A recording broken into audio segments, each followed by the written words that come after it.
Hi, dear readers. Welcome back to the Glass of Milk Kitchen. I've missed you. It's been so long since I vlogged. I wanted to vlog tonight for two reasons. The first reason is that I just miss you, and I feel like it's different when I kind of talk to you as opposed to just write you words that appear on the screen. So hi, talking. The second reason is because I've had two huge kitchen fails recently, and so we're light on recipes at A Glass of Milk. So the first fail, I got a recipe from a friend for what she calls yoga cookies. They're made with almond flour and they have coconut and chocolate chips, and they sounded amazing. I tried to make the almond flour from scratch. My food processor was not interested in helping me out with that task at all, so that was a fail. And then the other day, I tried to make honey roasted peanuts because I love honey roasted peanuts, and I only had salted peanuts, but it made too much filling. It was too goopy and not sticky enough to the peanuts. But I'm hoping that I can still get peanut butter out of it and salvage the recipe, so stay tuned. If you see that, you'll know that it was a success. And if not, then you'll know that everybody has kitchen fails. I'm hopeful that tonight will be a lot better. I'm making Cheddar Beans pea and bacon pizza that she posted today because we already were going to have pizza tonight, and as it turned out, I had all the toppings already. And I'm going to make Swiss chard with bulgur, a Swiss chard bulgur pilaf.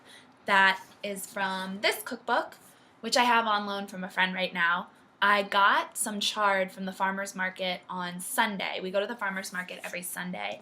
And I'd never had chard before, and it has the beautiful red stems and everything, and I've seen it a zillion times.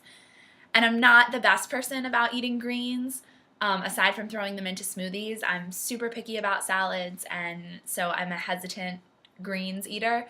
But the whole bunch was $3.50, so no big risk there. And all we did was saute it with some onions, saute some mushrooms, and throw them into scrambled eggs on Sunday night, and it was delicious, and the green's a little bit sweet. So I was looking for all these chard recipes. If you look on my Pinterest page, you'll see like a little flash of chard recipes, and then my friend was looking up recipes as well, and so she lent me this cookbook.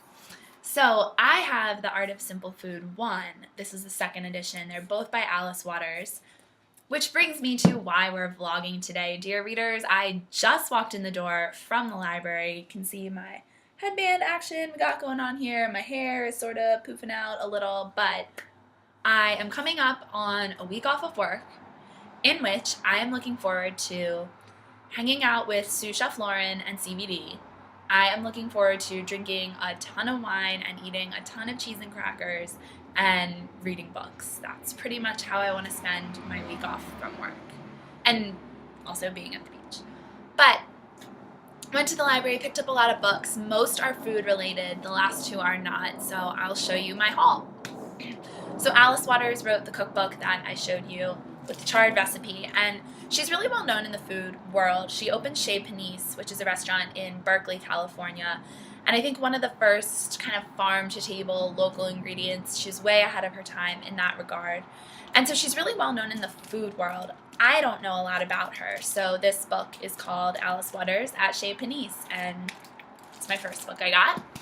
The second book doesn't really need much of an introduction. It's by Michael Pollan, who wrote The Omnivore's Dilemma.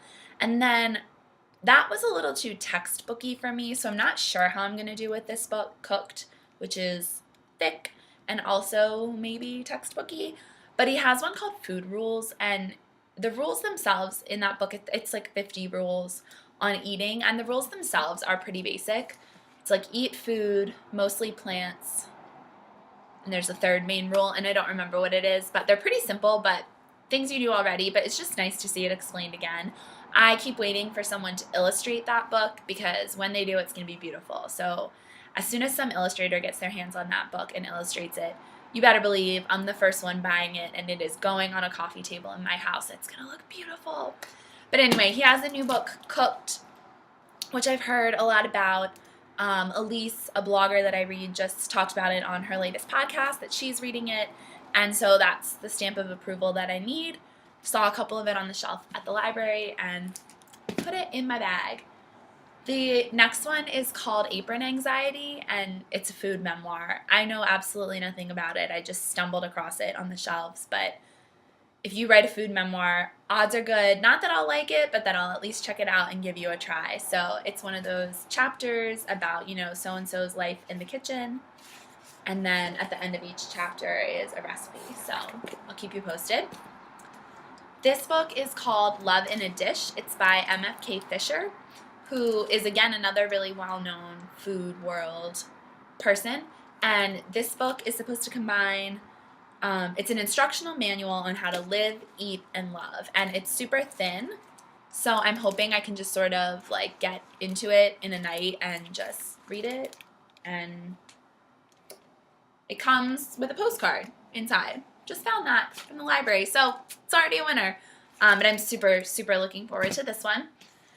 The last food-related book kind of goes with MFK Fisher. It's called Provence 1970, and it's about Provence in 1970 and how MFK Fisher, Julia Child, and James Beard, so 3 Americans, were all in Provence this year. And it's about their experiences and how what they learned and what they brought back is still how it influenced American cooking and how it's still influencing it today.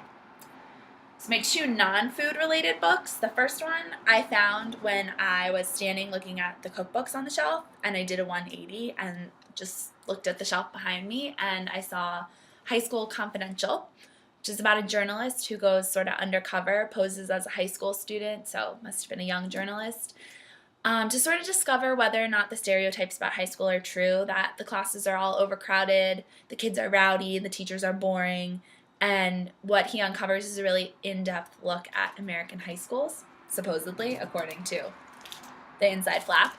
So I've been out of high school for a really long time, and I'm just anxious to read this and see whether this matches up with my own experiences, whether things have completely changed, and just what this one's all about.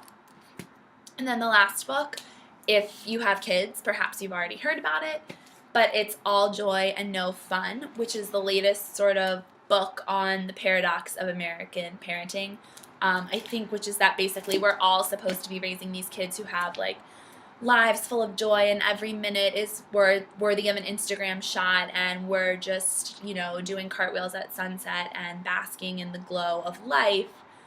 But our kids are overscheduled, stressed with soccer practice and piano and play dates, and that's actually no fun at all. So I'm anxious to read this, and I've heard about it on Dinner a Love Story and a whole bunch of other blogs, so this one's been around a lot. So excited to read this too. I don't know how far through my stack I'll get in my week off work, and I have even more books I'm hoping to read as well. But I always tend to start picking up the pace with reading a lot more in the spring and summer when it's nice out and just want to sit outside with a good book and a glass of wine in the evening. So I'll let you know. I'll come back with a book report for you and let you know what I'm reading after this. It was so great to talk to you, and hopefully we'll see each other again before too long.